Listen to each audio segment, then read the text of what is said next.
Homeschooling. Yep. Gaining momentum across the country and for several reasons. Our Carol Costello spoke with some families changing the way their kids are learning.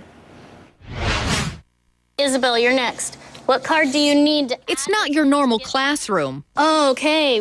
And if you ask these parents, that's a good thing. When your kids are saying, I want to do this, and it's some kind of lesson, you smile because you're like, yes, they like learning. Pasha Franklin of Stillwater, Oklahoma is homeschooling her kids, and they love it. Do you like being taught by your mom? Yes. Why?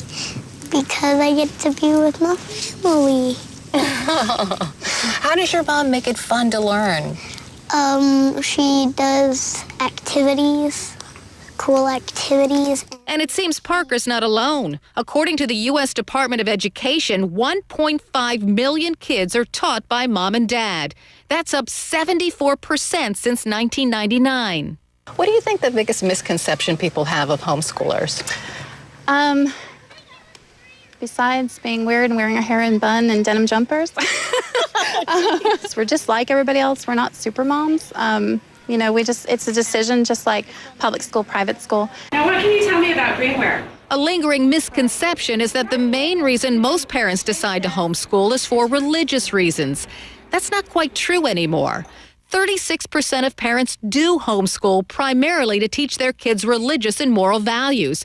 But 38% homeschool because they don't like the school environment or the way teachers teach. I mean, you have the flexibility. Just ask the Sobrels.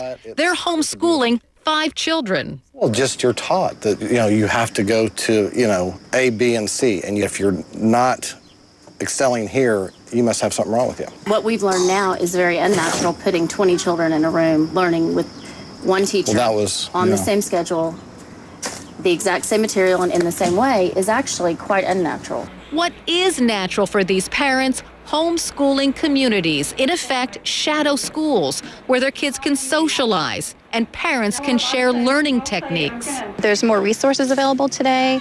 You don't have to be a scholar, to teach your children. There's tons of resources out there to help you. Like nonprofit groups that provide an overall curriculum, for-profit groups that provide weekly lesson plans for groups of parents. Still, that doesn't mean it's a cinch. Laura Brody wrote Love in the Time of Homeschooling after homeschooling her daughter for 1 year. We had a very good experience, a lot of successes, but also a lot of fights and power struggles, and I didn't find homeschooling books anywhere that were talking about that. They talked about the advantages of homeschooling, but not so much about the bad days. Or the fact homeschooling is a 24/7 job. Everything is educational, and it's 365 days a year. And of course we take breaks, we have fun, we do watch cartoons.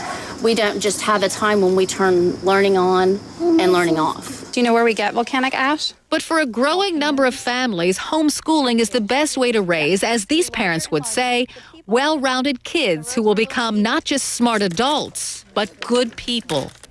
Brody is also concerned that many states don't require parents to have any training to teach their children, although parents who homeschool wouldn't exactly be happy about the government interfering with the way they're raising and teaching their children. Brooke? Carol Costello, thank you.